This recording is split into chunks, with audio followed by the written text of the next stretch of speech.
الحمد لله وكفى وسلام على عباده الذين اصطفى أما بعد أعوذ بالله من الشيطان الرجيم بسم الله الرحمن الرحيم إن الذين قالوا ربنا الله ثم استقاموا تتنزل عليهم الملائكة ألا تخافوا ولا تحزنوا وأبشروا بالجنة التي كنتم توعدون صدق الله مولانا العظيم وقد قال رسول الله صلى الله عليه وسلم إن الله بعثني لمكارم الأخلاق وتمام محاسن الأفعال أو كما قال صلى الله عليه وسلم.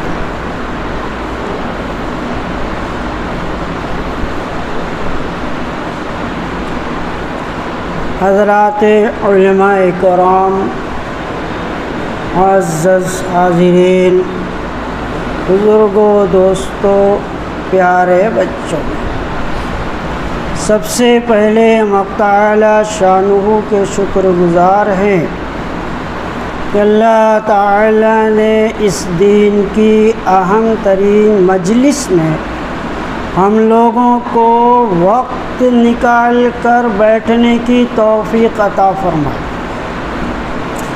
قرآن پاک کی احادیث کی حضرات علماء کرام، فقہاء اعظام، مجتہدین کرام کے اقوال کے سننے کی توفیق عطا فرمائے۔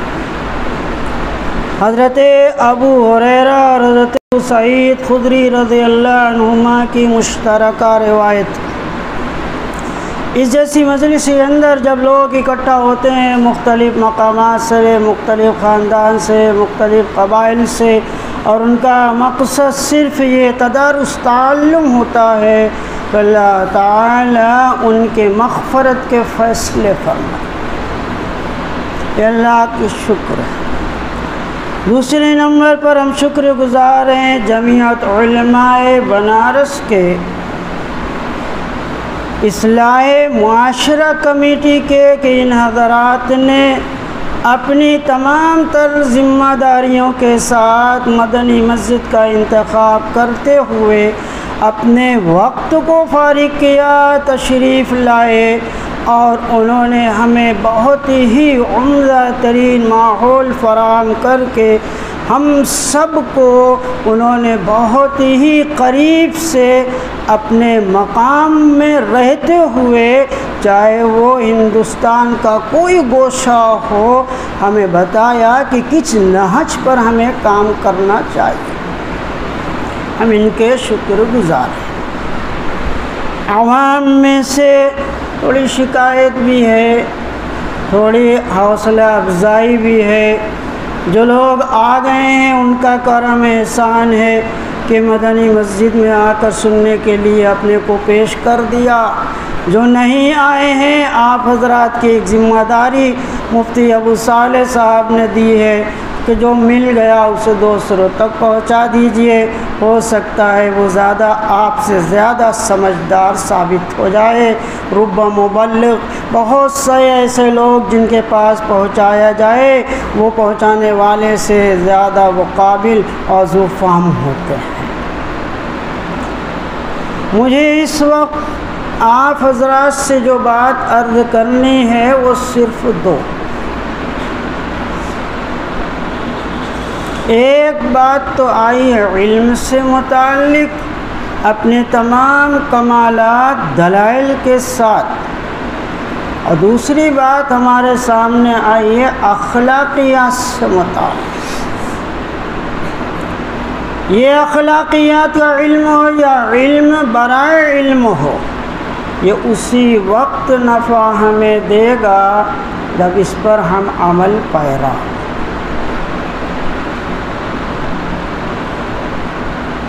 تقریر میں نمبر لگانا معیار قائم نہیں کرنا ہے، اس پر عمل کرنے کے لیے کہ ہم سے جو کہا گیا ہے اس پر ہمارے اندر کتنی استقامت ہے۔ وہ لوگ جنہوں نے اس بات کا قول کیا ربنا اللہ، اللہ ہمارا رب ہے، اتنا تو ہم نے کہہ دیا، وہاں بھی کہا تھا جب پوچھا گیا تھا الست بربکم قالوا بلی، اب یہاں پر اس کا عملی مظاہرہ ہونا چاہیے۔ اگر یہ ہو جاتا ہے اسی کا نام ہے استقامت، کہ ہم جم جائیں ان چیز پر جس کو ہم سے کہا گیا ہے۔ یہ جمنا اپنی ذات سے شروع کیجئے کہ ہم سے جو مطالبہ کیا جا رہا ہے اس بات کا کہ نیند قربان کر دو، فجر میں آ جاؤ، ہم سے مطالبہ کیا جا رہا ہے جلدی سو جاؤ، جلدی اٹھ جاؤ، حدیث سے ہم سے مطالبہ کیا جا رہا ہے چھوٹے بڑوں کی ادب، ہم سے مطالبہ کیا جاتا ہے کلام سے پہلے سلام کا، ہم سے مطالبہ کیا جاتا ہے اشاعت دین کا، تبلیغ کا، ہم سے مطالبہ کیا گیا اس بات کا کہ اپنے اخلاق کو سنوارو اور بناؤ۔ یہ سارے علوم جو بیان کیے جائیں گے کسی بھی موضوع پر ہو، اور علم برائے علم نہیں ہونا چاہیے۔ یہ مدرسہ درسگاہ کا نفع اور یہ کہنے سننے کا نفع یہ کب ہوگا؟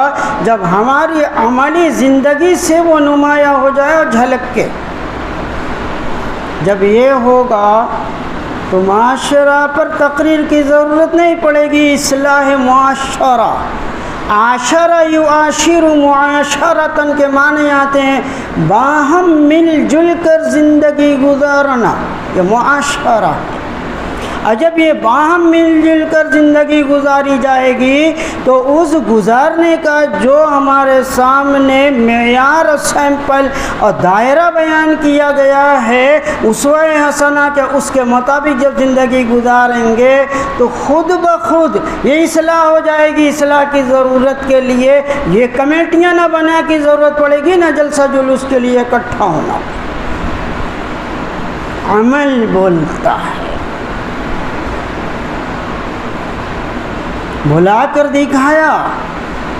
حضرت علی ابن حسین ابن علی ابن ابی طالب یعنی حضرت زین العابدین رحمۃ اللہ علیہ بیٹھے ہوئے ہیں، کسی اموی شخص نے ایک شخص کو پکڑا، گویا کہ اس کو خریدا اور ان کی شان میں گستاخی کرنے کے لیے آمادہ کر دیا۔ وہ شخص آیا اور آ کر حضرت زین العابدین رضی اللہ تعالی عنہ کو گالیاں دینا شروع کر دیا، بدتمیزی پر آمادہ ہو گیا، ان کے اوپر تہمتیں لگانی شروع کی، الزامات تراشے۔ سنتے رہے۔ جب وہ چپ ہو گیا تو کہ بھائی دیکھو، جو تم نے برائیاں میری بیان کی، جو الزامات بیان کیے، جو تہمتیں لگائیں، اگر میں اس کا مستحق ہوں، میرے اندر ہے، تو تم دعا کرو، میں بھی دعا کروں کہ اللہ ہمیں معاف کر۔ اور اگر تم نے جو بات کہی ہے میرے اندر نہیں ہے تو میں دعا کرتا ہوں کہ اللہ تمہیں معاف کر۔ اتنا کہنا تھا کہ وہ شخص گڑ گڑا کر رونے لگا اور روتے روتے قدموں پڑ گیا اور کہا کہ مجھ سے نہیں کہلوایا گیا ہے، میں نے کہا کرنے سے۔ عمر ثانی حضرت عمر ابن عبدالعزیز رحمۃ اللہ علیہ تشریف لا رہے ہیں مسجد میں، اندھیرا ہے، ایک شخص لیٹا ہوا ہے، ان کو پیر سے دھکا لگ جاتا ہے، ٹکر ہو جاتی ہے۔ اس نے سر اٹھایا، کہا پاگل ہو کیا؟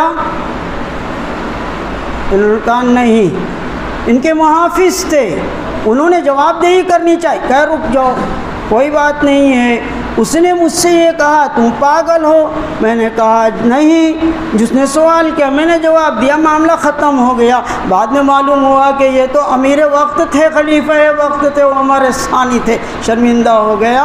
پھر اس کے بعد اس کو اپنی غلطی کا احساس ہوا کہ میں بیچ میں کیوں بیٹھا، بیچ میں کیوں سویا، کہ آنے والوں کو تکلیف ہوئی۔ اس تکلیف کے باوجود انہوں نے پاگل کہا تو انہوں نے کہا نہیں ہاں میں پاگل نہیں ہوں۔ اس نے کہا پاگل کہا نہیں ہوں، بات ختم۔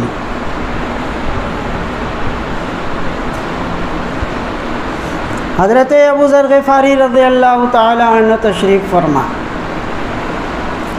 غلام آتا ہے بڑے تیش میں، کیا یہ کیا کیا تم نے بکری کے ساتھ؟ کہا میں نے ٹانگ توڑ دی اس کی۔ کہا ارے بھائی کیوں توڑ دی؟ کہا قصدن توڑی، بلا وجہ توڑی۔ کہا وجہ تو ہوگی توڑنے کے لیے، کوئی سبب ہوگا۔ کہا اس لیے توڑی تاکہ آپ غصہ آئے، آپ غیظ و غضب میں آ جائیں، مجھے گالیاں دیں، مجھے ماریں، مجھے پیٹیں اور آپ گناہ گار ہو جائیں۔ اچھا جس نے تمہیں یہ غصہ غیظ و غضب دلایا ہے وہ شیطان ہے، اور میں اس کو اور بھی غیظ و غضب دلاتا ہوں، آؤ میں تمہیں اللہ کی رضا کے لیے آزاد کر۔ عمل بولتا ہے عمل۔ رسول اکرم صلی اللہ علیہ وسلم کے پاس ایک یہودی مہمان بن گیا۔ یہودی تو یہودی تھا، اس نے کمرے کے اندر جس میں لٹایا گیا تھا بستر گندہ کر دیا۔ عام رواج کے مطابق تلواریں لے کر چلتے تھے، تلوار بھی ساتھ میں تھی۔ اب صبح کے وقت فجر کے وقت اٹھیں گے، اس کو بھی معلوم ہے، فجر سے پہلے وہ نکل بھاگا اور جلدی بازی میں تلوار چھوڑ باہر گیا، آگے نکل گیا، خیال آیا کہ میں تو تلوار چھوڑ دیا ہوں، جاؤں کیسے، گندہ کر کے آیا ہوں، تلوار چھوڑ کے یہ لاؤں نہ تو حرص تمام آنے ہیں، میرا سامان چھوٹ گیا۔ پچھتائے پچھتائے دنیا غالب چلا گیا تلوار لینے۔ آقا صلی اللہ علیہ وسلم نماز سے فارغ ہونے کے بعد دیکھ مہمان نہیں ہے، تشویش بھی ہوئی، دیکھا بستر گندہ ہے، آپ نے اس کے دھلنے کا انتظام کیا، صحابہ بھی آئے، پانی ڈال رہے ہیں، کوئی صاحب آپ دھل رہے ہیں، حضور میں دھل دیتا ہوں، نہیں نہیں میرا مہمان تھا میں دھلوں گا، آپ دھل رہے ہیں اس کی غلاظت کو، آپ صاف کر رہے ہیں اس کی غلاظت کو۔ اتنے میں وہ آ ہی جاتا، آ جاؤ بھائی کیا بات ہے۔ اس نے دور سے دیکھا کہ آقا، وہ سمجھتے تھے ایسے ہی آقا صلی اللہ علیہ وسلم کو پہچانتے تھے جس طرح ہم اور آپ اپنے بیٹے بھائی کو پہچانتے ہیں نا۔ قرآن نے اس بات کو کہا یعرفونہم کما یعرفون ابناءہم، وہ تو ایسے ہی پہچانتے ہیں نبی کو جس طرح کہ ہم لوگ اپنے آبا و اجداد کو جانتے ہیں، وہ اپنے آبا کو۔ پانی پانی ہو گیا، وہیں اسلام قبول۔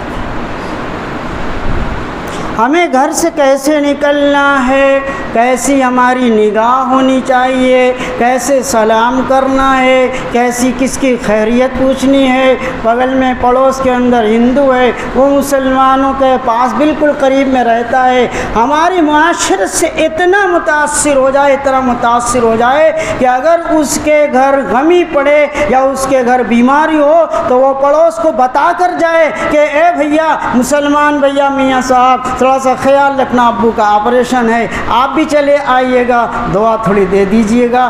جب تک ہم اپنے اخلاق کا یہ ثبوت نہیں دیں گے، ہم ان کو اپنے قریب نہیں کر سکتے۔ اس لیے دوستو بیان ہر پہلو کا ہمارے سامنے ہوا ہے، یہ بیان ہمارے دلوں کے اندر اتر جائے، اور پھر یہ ہمارے دلوں میں اترنے کے ساتھ ساتھ یہ دوسروں تک پہنچانے کا عمل کے ذریعے ظاہر ہو کر دوسروں تک خود بخود پہنچانے والا بن جائے، تو یہ آج کے جلسہ ہمارا سوارت، ہمارا بیٹھنا سوارت، اصلاح معاشرہ کمیٹی کا یہ جلسہ کامیاب ترین جلسہ سمجھا جائے۔ روایت میں نے پڑھی تھی، اگر ہم نے ایسا کر لیا تو قرآن یہ کہتا ہے کہ اگر تم جم گئے اس ربنا اللہ پر، اللہ ہمارا رب ہے، جب ہم نے اس کو رب مان لیا، پالنہار مان لیا، تو ہمارا پالنے والا ہم سے جو کہتا ہے وہی ہم کریں گے نا۔ ہمارا علم ہمارے کے مطابق ہم سے وہ جو کہے گا یہ کرنا ہے تو وہ کریں گے، تو ہمارا مربی ہے، تو اس کی تربیت کے اندر یہ تربیت ہمارا کتنا بھی علم ہو جائے، اگر تربیت نہیں ہے تو وہ علم آدمی کو، شیطان بھی بڑا پڑھا لکھا تھا لیکن تربیت نہیں تھی تو کہاں چلا گیا؟ لہذا وہ تربیت چاہیے، تربیت۔ اور ربنا اللہ، اللہ ہمارا رب ہے، اس کا یقین ہمارے دل کے اندر آ جائے اور اس کے اوپر جم جائے اس ربوبیت کے، اللہ ہمارا رب ہے، اس رب کی ربوبیت کے ہم پورے طور پر عملی اعتبار سے قائل ہو جائیں۔ ثم استقاموا تتنزل علیہم الملائکہ، ملائکہ رحمت ہمارے اوپر آئیں گے۔ اور یہ ساری آیتیں جو اس کے بعد ساری چیزیں حاصل ہوتی چلی جائیں۔ دوسری بات کہ تائید میں 3 حضرات کے جو ہمارے پیش رو دو مقرر نے بیان کی ہے۔ دوسری تائید، آقا صلی اللہ علیہ وسلم فرماتے ہیں کہ مجھ کو بھیجا ہی گیا ہے لِأُتِمَّ مَكَارِمَ الْأَخْلَاقِ، تاکہ جو اخلاق پہلے سے آئے ہیں ان اخلاق کو مکمل کر دوں، اس کی تکمیل کے لیے بھیجا گیا ہوں۔ تو اخلاق کی بھی تکمیل کے لیے، اور فرمایا وَكَمَالِ مَحَاسِنِ الْأَفْعَالِ، اور جتنی کارکردگی دنیا میں انجام دی جاتی ہے ہر ایک کو خوبیوں سے اس کو مزین کر دینے کے لیے مجھے بھیجا گیا ہے، تاکہ خوبیوں سے اس کو مالا مال کر دوں، خوبیوں پر اس کو جما دوں۔ اور یہ خوبیوں پر جمانے کا ایک ہی طریقہ ہے، آقا صلی اللہ علیہ وسلم کی دی ہوئی لائن، اس لائن کے مطابق ہم زندگی گزار لیں تو اس کے بعد ہمیں پھر کسی منفی پہلو کی طرف دیکھنے کی ضرورت نہیں ہے۔ خود بخود یہ اسلام کا جو اصول ہے ہمیں دوسروں کو اپنے دامن کے اندر خود بخود اپیٹ کر لانے والا بن جائے۔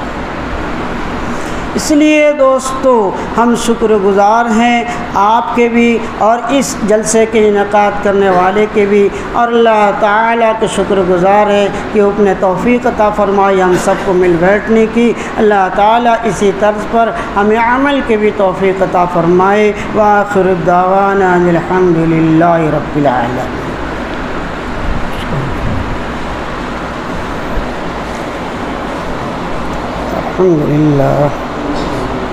الحمد للہ الذی ہدانا لہذا وما كنا لنهتدی لولا ان هدانا اللہ لقد جاءت رسل ربنا بالحق صلوات اللہ علیہم اجمعین۔ اللهم صل على محمد وعلى آل محمد وبارك وسلم۔ ربنا ظلمنا انفسنا وإن لم تغفر لنا وترحمنا لنكونن من الخاسرين۔ لا إله إلا أنت سبحانك إني كنت من الظالمين۔ اللهم إنا نسألك الهدى والتقى والعفاف والغنى، اللهم إنا نسألك العفو والعافية في الدنيا والآخرة۔ ربنا آتنا في الدنيا حسنة وفي الآخرة حسنة وقنا عذاب النار۔ رب اغفر وارحم وأنت خير الراحمين۔ اے اللہ، جس مقصد کے لیے اس جلسے کا انعقاد ہوا ہے، اے اللہ تو اس میں بھرپور کامیابی عطا فرما۔ اے اللہ ہمارے مل بیٹھنے کو قبول فرما۔ اے اللہ علماء کرام کے ذریعے سے جو بیانات آئے ہیں، اے اللہ اس میں جو کمیاں ہیں اللہ تو اپنے فضل و کرم سے درگزر فرما۔ اے اللہ جو اس میں خوبیاں ہیں تو قبول فرما، اور ہم سب کو شرف قبولیت عطا فرما کر مغفرت کے فیصلے فرما۔ اے اللہ رحمتوں کے فیصلے فرما۔ اے اللہ ہمارے مصائب جتنے اوپر منڈلا رہے ہیں سب کے سہولیات سے مبدل فرما۔ اے اللہ پریشان حال معاشرے کو اے اللہ خوشحال معاشرے میں تبدیل فرما دے۔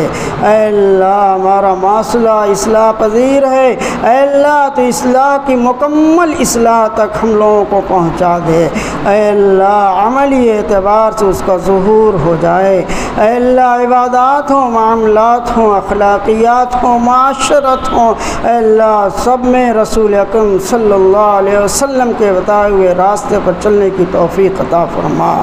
اے اللہ ہمارے معاملات دن بدن بگڑتے جا رہے ہیں، اے اللہ ہم جھوٹ سے بہت قریب، وعدہ خلافی سے بہت قریب ہو رہے ہیں، اے اللہ ڈانٹ پھٹکار کر بھگانے کے بہت قریب ہو گئے ہیں۔ اے اللہ تو ہمیں حسن اخلاق والا بنا دے۔ اے اللہ ہمارا یقین مکمل عطا فرما دے۔ اے اللہ اپنا یقین کامل عطا فرما۔ زاہدانہ زندگی گزارنے کی توفیق عطا فرما، حرص، طمع، لالچ نکال دے، ضرورت سے زیادہ اے اللہ توقعات ہم دنیا کی لگائے بیٹھے ہیں، اے اللہ تو اپنے فضل کرم سے ایسی اوچھی باتیں ہمارے دلوں سے نکال دے، اے اللہ تو اپنے اور اپنے رسول کی محبت ہمارے اندر عطا فرما، اے اللہ قرآن پاک، احادیث پاک، سنت رسول کی محبت عطا فرما، اے اللہ جب محبت ہوتی ہے تو آدمی چاہے نہ چاہے اسی راستے پر چل پڑتا ہے، اے اللہ تو محبت عطا فرما دے اور اس پر چلنے کی توفیق عطا فرما دے، اے اللہ ہماری اس مجلس کو اپنے فضل و کرم سے قبول فرما، ربنا تقبل منا انک انت السمیع العلیم وتب علینا انک انت التواب الرحیم، وصلی اللہ تعالی علی خیر خلق محمد وعلی آلہ واصحابہ اجمعین برحمتک یا ارحم